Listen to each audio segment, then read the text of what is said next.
बिस्मिल्लाहिर्रहमानिर्रहीम। Now we are going to discuss about the epistasis. ठीक है।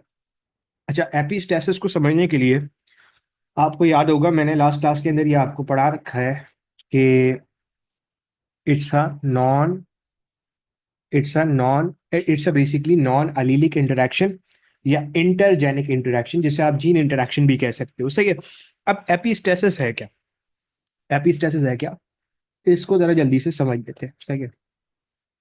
अब इधर देखो भाई, how do you define epistasis? ठीक है। लेट सपोज एक जीन है, मैं यहाँ पे ड्रॉ करता हूँ, एक होमोलोगस पेयर है। क्या है? एक होमोलोगस पेयर है। फिर सुनना, this is a homologous pair. इस होमोलोगस पेयर पे एक जीन मौजूद है और ये जीन है ए जीन। मिसाल दे, ये जीन क्या है?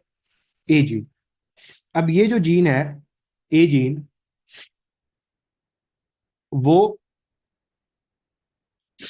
उसके बिल्कुल नीचे एक और जीन है, दैट इज बी जीन। कौन सा जीन है? ए जीन और बी जीन। अब अगर मैं एपिस्टेसिस की बात करूं तो एपिस्टेसिस क्या है कि ए जीन, अगर इसकी क्लासिकल डेफिनेशन बताऊं ना, so how can you define the epistasis? When an effect caused by a gene at one locus interfere और hides the effect caused by another gene. यानी कि सिंपल जबान के अंदर मैं क्या कहने वाला हूं? सिंपल जबान के अंदर मैं ये कहने वाला हूं कि gene gene at one locus, एक लोकस पे मौजूद जीन। कौन सा gene? A gene. A gene एक लोकस पे है सर, बिल्कुल एक जी एक लोकस के ऊपर है। Gene at one locus effect effect the another gene affect the another gene at different locus। Sir इस बात का मतलब क्या है? पहले तो मुझे ये बताओ कि ए जीन और बी जीन, क्या इन दोनों का लोकस डिफरेंट है? बोलो भाई। ए जीन और बी जीन दोनों का लोकस डिफरेंट है या नहीं? बोलो भैया।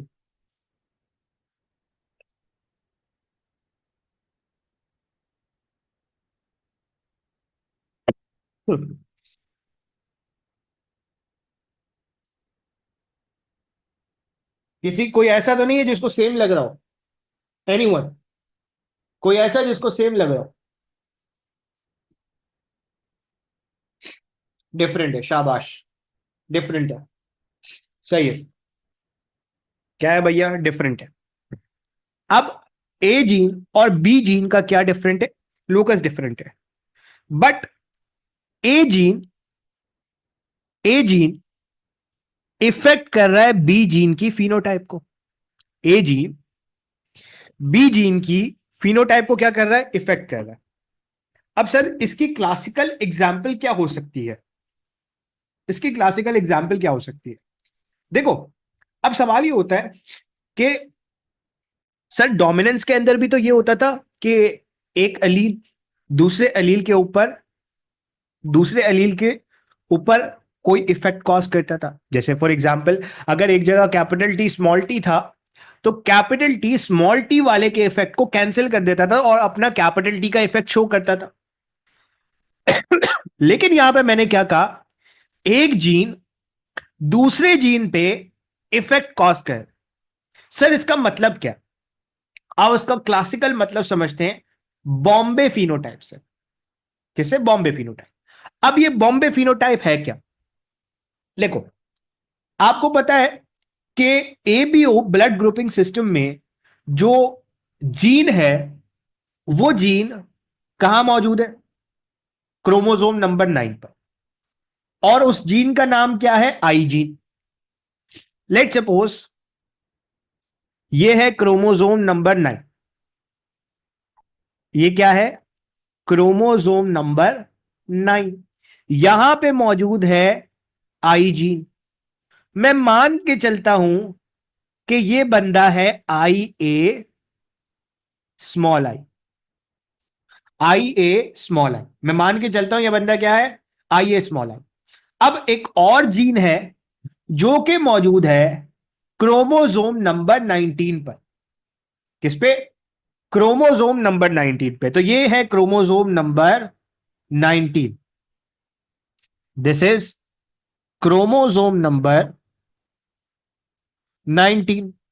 और यहां पे एक जीन मौजूद है जिसको आप कहते हो एच जीन। क्या कहते हो भाई? एच जीन का नाम देते हो।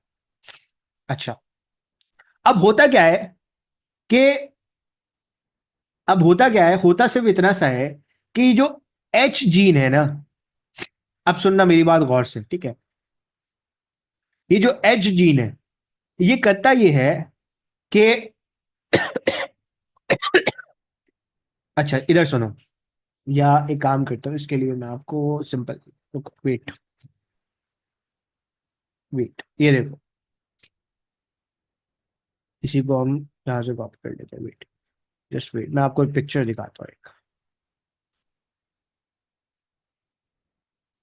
वेट बच्चा, मैं पिक्चर लेकर आ रहा हूँ। This is very important picture, ठीक है?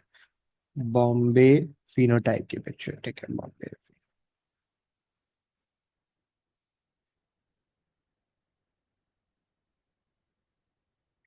Just give me a minute.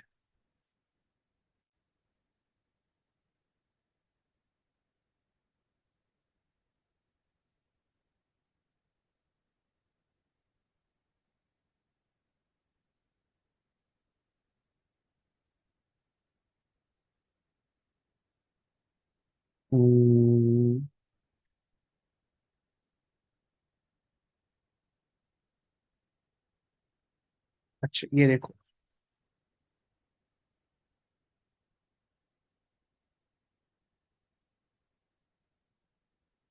अब ये देखो ये क्या क्या है। This is not that much important, but still मैं आपको यहाँ पे डिस्कस कर दे रहा हूँ क्योंकि ये कुछ कभी कभी पूछ भी लिया जाता है, ठीक है? इधर देखना, how can you define the Bombay phenotype, ठीक है? इधर देखो, अब इसमें क्या क्या है, ठीक है? इसमें क्या ही ये रहा है, अगर आप देखो, गिव मी अ मिनट।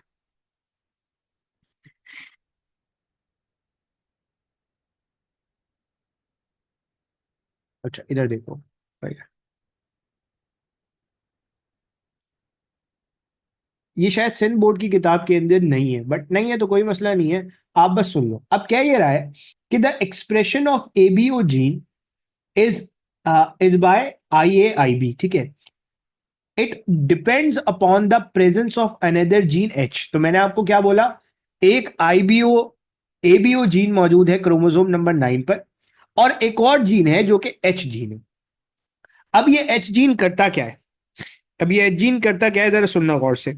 ये एच जीन करता ये है कि ये एच जीन एक सब्सटेंस बनाता है।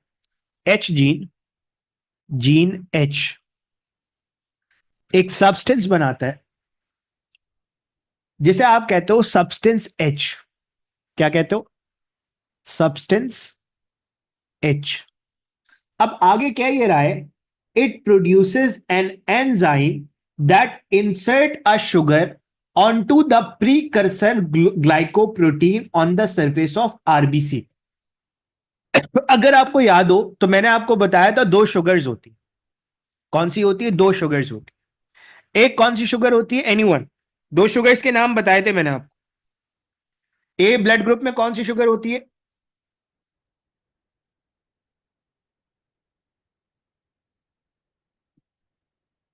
हाँ भाई, गैलेक्टोज। अच्छा, और बी? नहीं नहीं, गैलेक्टोज होती है ना। ए ब्लड ग्रुप ए के जो ग्लाइकोप्रोटीन होता है उसमें क्या लगा होता है? गैलेक्टोज या N acetyl glucosamine? N acetyl glucosamine. और बी के ऊपर क्या लगा होता है? हाँ भाई, बी के ऊपर फ्रक्टोज कहां से आ गया अल्लाह के बंदे? हाँ भाई, हाँ, बी के ऊपर गैलेक्टोज लगा होता है, शाबाश। अब करता ये है, ये सब्सटेंस एच, ये सब्सटेंस एच एक एंजाइम बनाता है। क्या बनाता है? एक एंजाइम बनाता है, जो एंजाइम बेसिकली ग्लाइकोप्रोटीन के ऊपर, लेट सपोज ये ग्लाइकोप्रोटीन है, इस ग्लाइकोप्रोटीन के ऊपर वो शुगर लगाएगा, जिसकी वजह से क्या बन जाएगा? एंटीजन ए। इस एंजाइम को आप कह दो एंजाइम ए। सर सवाल ये होता है कि इसका ताल्लुक एपिस्टेसिस से कैसे है? इसका ताल्लुक एपिस्टेसिस से कैसे? लेट सपोज मैं मान के चलता हूं कि एक बंदा है, उसकी कंडीशन तो ये वाली थी। लेट सपोज एक बंदा है, उसका ये है क्रोमोसोम नंबर 9 और ये है क्रोमोसोम नंबर 19। यहां पे मौजूद है आई ए, यहां पे मौजूद है स्मॉल आई। बट यहां पे जो एच जीन है ना, वो है रेसेसिव कंडीशन के अंदर, वो है रेसेसिव कंडीशन के अंदर। अब ये जो एच जीन है, ये क्योंकि रेसेसिव कंडीशन के अंदर है, तो रेसेसिव कंडीशन के अंदर ये एच जीन सब्सटेंस एच नहीं बनाता। एच जीन क्या नहीं बनाता? No substance H. ठीक है, नो सब्सटेंस एच। अब अगर सब्सटेंस एच नहीं बनेगा, तो मुझे बताओ क्या ग्लाइकोप्रोटीन के ऊपर शुगर लग पाएगी? आप कहोगे सर ग्लाइकोप्रोटीन के ऊपर शुगर नहीं लग पाएगी।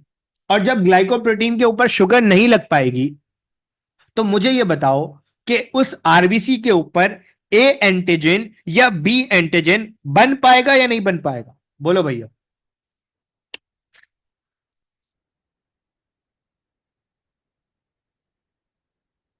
नहीं बन पाएगा।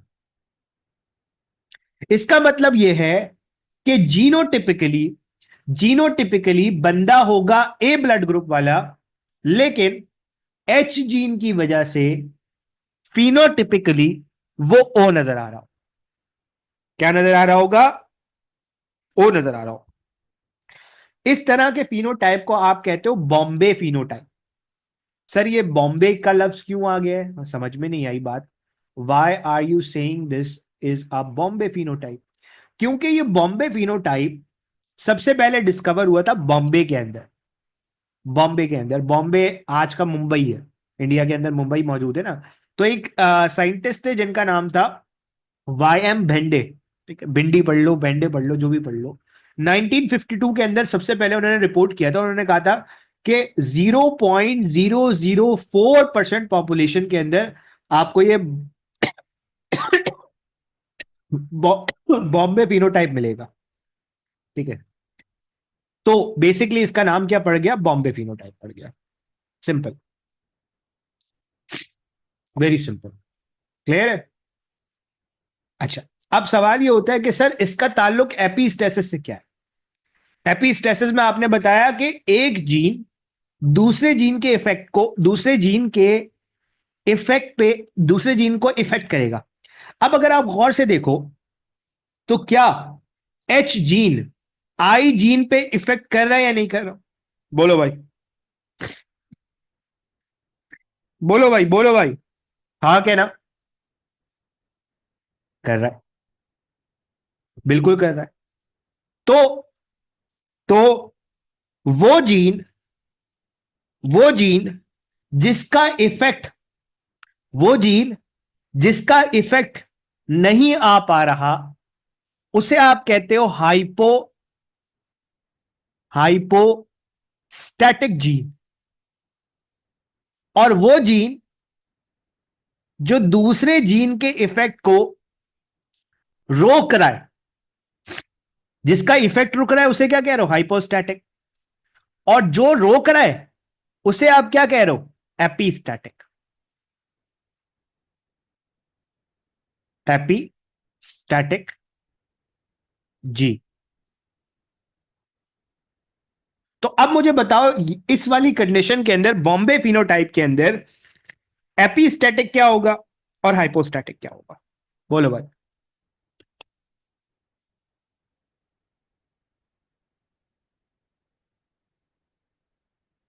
बोलो भैया।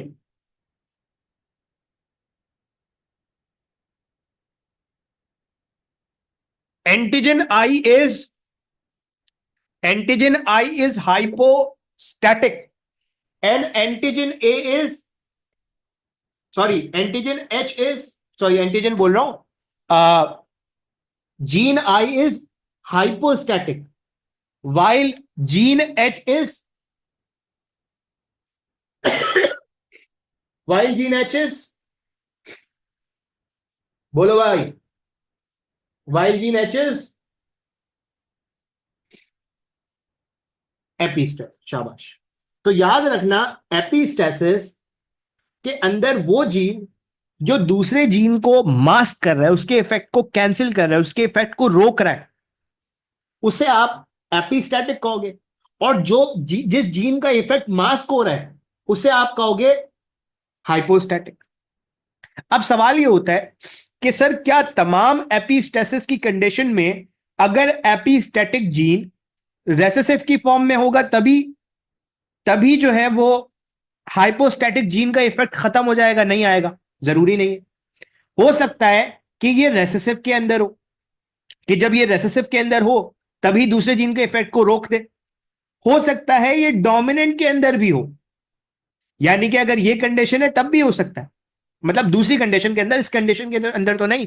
हो सकता है कि एक एपिस्टेसिस वहां भी, एक एपिस्टेसिस वो भी हो जहां पे ये जो एपिस्टेटिक जीन है वो डोमिनेंट कंडीशन के अंदर हो और इफेक्ट को कैंसिल कर दे। माइट बी पॉसिबल, ठीक है, माइट बी पॉसिबल। चलो, अच्छा, अच्छा, अच्छा। अब देखो, इसको जल्दी से रिपीट करता हूं, इसको जल्दी से रिपीट करता हूं। मैंने आपको बोला एक बंदा है, उसका ब्लड ग्रुप है, उसका जीनोटाइप है IA। ये है क्रोमोसोम नंबर 9। ये क्या है? Chromosome number 9। एक और क्रोमोसोम है 19। यहां पे एक जीन मौजूद है, H जीन। अब होगा क्या? टिपिकली आप ये कहोगे कि सर इस बंदे का जो फिनोटाइप है वो ब्लड ग्रुप ए होना चाहिए, लेकिन ये जो जीन एच है ना, ये जीन एच ब्लड ग्रुप बनाने में बहुत इंपॉर्टेंट रोल प्ले करता है, क्योंकि ये जीन एच एक सब्सटेंस बनाता है जिसको आप कहते हो सब्सटेंस एच। और ये सब्सटेंस एच आगे एंजाइम के तौर पे काम करता है, और आपका glycoprotein, let suppose this is the glycoprotein, इस ग्लाइकोप्रोटीन के ऊपर ये शुगर लगा के कंप्लीट एंटीजन बनाता है, ठीक है। This is enzyme A. अगर ये H gene homozygous recessive condition के अंदर होगा तो ये आई जीन के इफेक्ट को मास्क कर देगा, रोक देगा आने से, एंड अल्टीमेटली ये एच जीन का, ये सब्सटेंस एच नहीं बनेगा। सब्सटेंस एच नहीं बनेगा तो एंजाइम ए नहीं बनेगा। एंजाइम ए नहीं बनेगा तो आपका ग्लाइकोप्रोटीन के ऊपर शुगर भी नहीं लग पाएगी, और बंदा जीनोटिपिकली तो ए ब्लड ग्रुप वाला होगा, बट फिनोटिपिकली, हाँ भाई। तो हम क्या डिस्कस कर रहे थे? हम ये डिस्कस कर रहे थे कि जीनोटिपिकली तो बंदा ए होगा। क्यों? क्योंकि उसके ऊपर मौजूद क्रोमोसोम नंबर 19 पे जीन मौजूद है IA का। बट अपेरेंटली फिनोटिपिकली बंदा ओ नजर आएगा। क्यों? क्योंकि उसके आरबीसी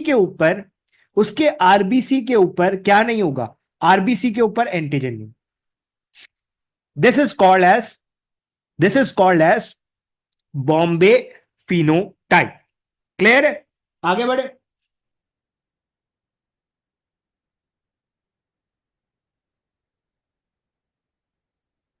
आगे बढ़े भाई। चलो, अब can you please tell me the difference between the epistasis and the polygenic inheritance? Anyone? What is the difference between epistasis and polygenic inheritance? How can you define it?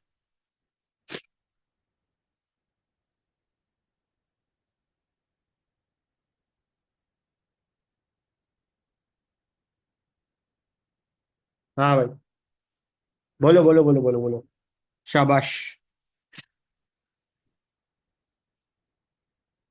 बस एक डिफरेंस है, epistasis के अंदर जो variation होती है वो कौन सी होती है, कंटिन्यूअस होती है, जबकि सॉरी जो पॉलीजेनिक इनहेरिटेंस है वहां पे जो वेरिएशन होती है वो कंटिन्यूअस वेरिएशन होती है, जबकि याद रखना एपिस्टेसिस के अंदर जो वेरिएशन हो रही है दैट इज कंटिन्यूअस और डिसकंटिन्यूअस, बोलो भाई, that is discontinuous. Sir how discontinuous, discontinuous के अंदर मैंने आपको बताया था कैटेगरीज बनती थी, तो यहां पे ऐसा नहीं हो रहा कि ए और बी, ए और ओ के दरमियान का कोई ब्लड ग्रुप आ गया है, नहीं भाई ऐसा नहीं हो रहा, यहां पे ओ आ रहा है, कैटेगरीज के अंदर आ रहा है, so the inheritance is basically the discontinuous, ठीक है, variation is basically the discontinuous variation, सही है।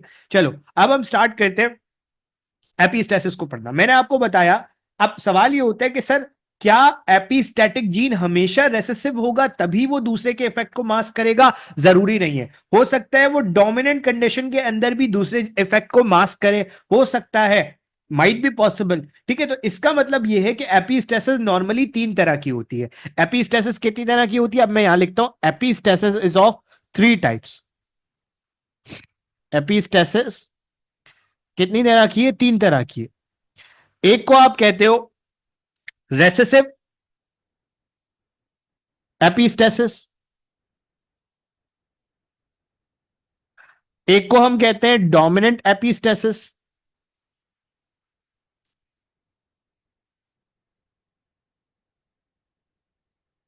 एक को हम कहते हैं,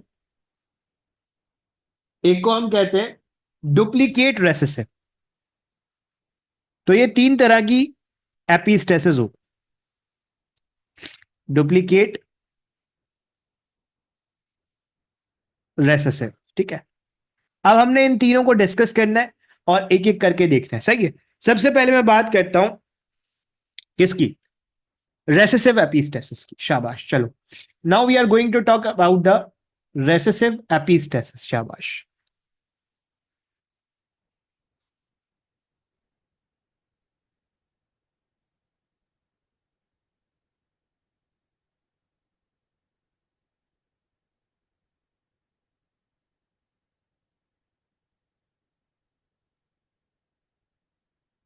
रेसेसिव एपिस्टेसिस डिस्कस करना। अच्छा, अब रेसेसिव एपिस्टेसिस को डिस्कस करने से पहले, रेसेसिव एपिस्टेसिस को डिस्कस करने से पहले आ,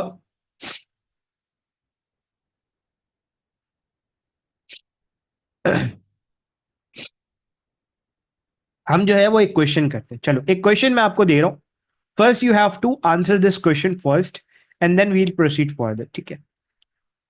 क्वेश्चन आपके सामने है and the question is here. हाँ भाई, कहाँ गया क्वेश्चन, कहाँ गया, अच्छा ये रहा क्वेश्चन, क्या। चलो क्वेश्चन ये है, जल्दी से मुझे इसका आंसर बताओगे आप लोग। हियर इज द क्वेश्चन, चलो भाई जल्दी बताओ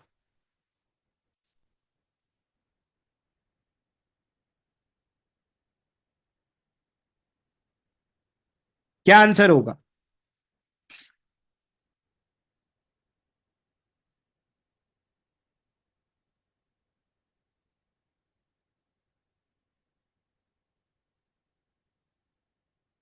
शाबाश,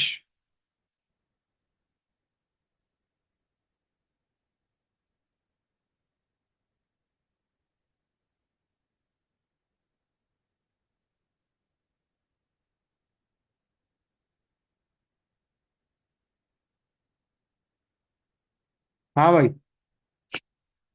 शाबाश, बॉम्बे फिनोटाइप, शाबाश। चलो आ जाओ रिवर्स एपिस्टेसिस समझते हैं। अब रिवर्स एपिस्टेसिस को समझने के लिए you have to know about the dog, ठीक है। एक डॉग होता है जिसका नाम आपने सुना होगा लैब्राडोर रेट्रीवर, ठीक है। लैब्राडोर रेट्रीवर के अंदर रिवर्स एपिस्टेसिस, रेसेसिव एपिस्टेसिस नजर आती है। अब reverse recessive epistasis is very simple, ठीक है। Recessive epistasis is very simple. Sir how recessive epistasis is very simple, नाम ही सब कुछ बता रहा है भाई। इस कंडीशन के अंदर एपिस्टेसिस कब शो होगी, जब एपिस्टेटिक जीन कैसा होगा, बोलो भाई, बोलो भैया,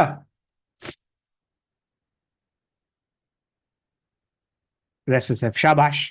तो अब इसकी जो क्लासिकल एग्जाम्पल है वो है लैब्राडोर रिट्रीवर, ठीक है। Labrador retriever is the classical example. अब इसको कैसे करना है देखो, वेरी सिंपल। फॉर एग्जाम्पल मैं यहां पे लिखता हूं, पहले तो हम इसकी एग्जाम्पल पढ़ते हैं। Example is basically a dog which is Labrador, Labrador retriever.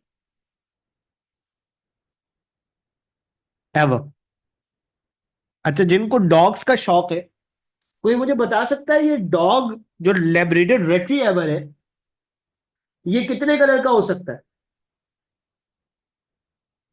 Normally आप देखोगे ये जो लैब्राडोर रिट्रीवर है ना, इसका जो फर कलर है वो हो सकता है ये क्या हो, वो हो सकता है ये ब्लैक हो सकता है ये ब्राउन हो, जिसको आप चॉकलेट कहते हो, चॉकलेट, ठीक है।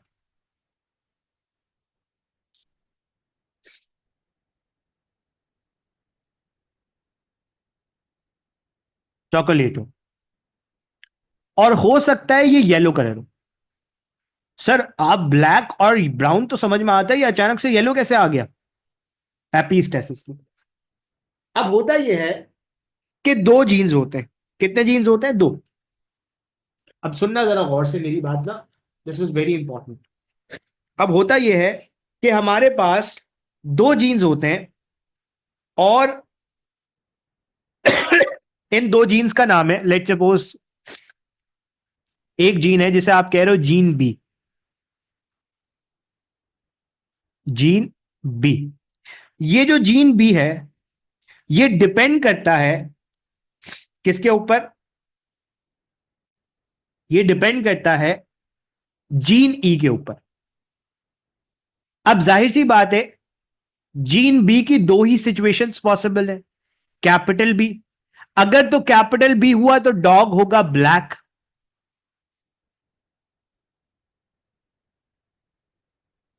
और अगर स्मॉल बी हुआ तो डॉग होगा चॉकलेट। बट अकेला B gene is not sufficient to determine the colour of Labrador retriever. Basically ये डिपेंड करता है जीन ई के ऊपर। क्या मतलब सर? अगर ये जीन कैपिटल ई की फॉर्म में हुआ तो जो भी कलर बी का है वो आ जाएगा। लेकिन अगर ये जीन, फिर सुनना, अगर ये जीन स्मॉल ई की फॉर्म में आ गया, यानी कि रेसेसिव कंडीशन के अंदर आ गया, तो बी जीन का जो भी कलर आए डॉग येलो ही रहेगा। डॉग क्या रहेगा? येलो रहेगा। अब मुझे बता के ये चलो कि which is the epistatic gene and which is the hypostatic gene. शाबाश, बोलो भैया।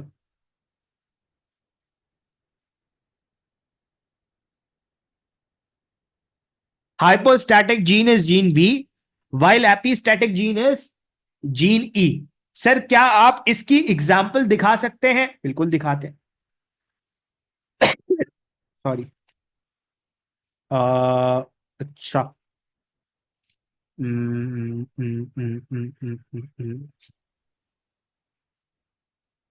ठीक है, सीधे, ठीक है, इस सीधे चार्ट को मैं ड्रॉ करके वहां ले आता हूं। ठीक है, चलो। अब लेट सपोज मुझे बताओ कि मैं क्या करने वाला हूं। मैं सबसे पहले, चलो मैं इसका क्रॉस करके खुद दिखाता हूं आपको। मैंने सिलेक्ट किया सबसे पहले पेरेंट। पेरेंट को कैसा होना चाहिए? अभी हम यहां पे दो जीन देख रहे हैं। पेरेंट को कैसा होना चाहिए? Capital B, capital B, capital E. Capital E को क्रॉस करोगे किससे? स्मॉल बी, स्मॉल बी, और स्मॉल ई, स्मॉल ई से। अब जो आपको F1 मिलेगा, मैं F1 डायरेक्ट नहीं निकाल रहा, ठीक है, मतलब मैं F1 निकाल के नहीं दिखा रहा, बहुत दफा निकाला है। F1 क्या आएगा? F1 आएगा capital B small B capital E small E. चलो जरा इसका F2 निकाल के दिखाओ भाई, जल्दी से F2 निकालो। मुझे बताओ फिनोटाइप क्या आ रहा है, जल्दी बताओ। F2 निकालो और फिनोटाइप बताओ, जल्दी जल्दी जल्दी। F2 निकालो और फिनोटाइप बताओ, शाबाश। सी हियर बेटा, सी हियर। अब अगर आप F2 निकालोगे तो आपको यह नजर आएगा कि यहां पे कुछ इस तरह की जीनोटाइप पॉसिबल है। Capital B capital B capital E capital E, एक ये जीनोटाइप पॉसिबल है। एक पॉसिबल है capital B small B capital E capital E. एक और जीनोटाइप पॉसिबल है capital B capital B capital E small E. एक और जीनोटाइप पॉसिबल है capital B small B capital E small E. ये तमाम के तमाम कैसे होंगे भाई? ये तमाम के तमाम होंगे ब्लैक। क्यों? क्योंकि यहां पे कैपिटल ई है, सही, सिंपल। ई अगर कैपिटल फॉर्म में है तो जाहिर सी बात है एपिस्टेसिस का फिनोमेना नहीं दिखेगा आपको, ठीक है। अब बाकी जो होंगे, जैसे capital B,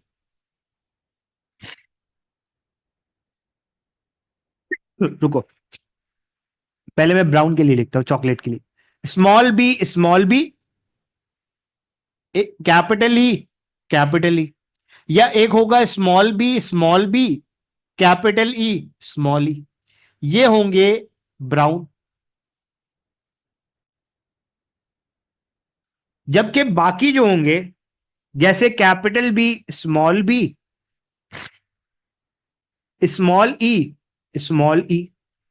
capital B small E small E small B small B small E small E, ये होंगे तमाम के तमाम येलो। होना इसको कैसे चाहिए था, इस कैपिटल बी स्मॉल बी को होना ब्लैक चाहिए था, बट ये हो क्या गया, yellow, due to E. Same goes with this, same goes with this. इसका मतलब यह है कि ई जीन ने बी जीन के इफेक्ट को क्या कर दिया, मास्क कर दिया, रोक दिया। This is called the reverse epistasis. अब यहां पे आपको फिनोटाइप क्या मिलेगा? अगर मैं फिनोटाइप लिखूं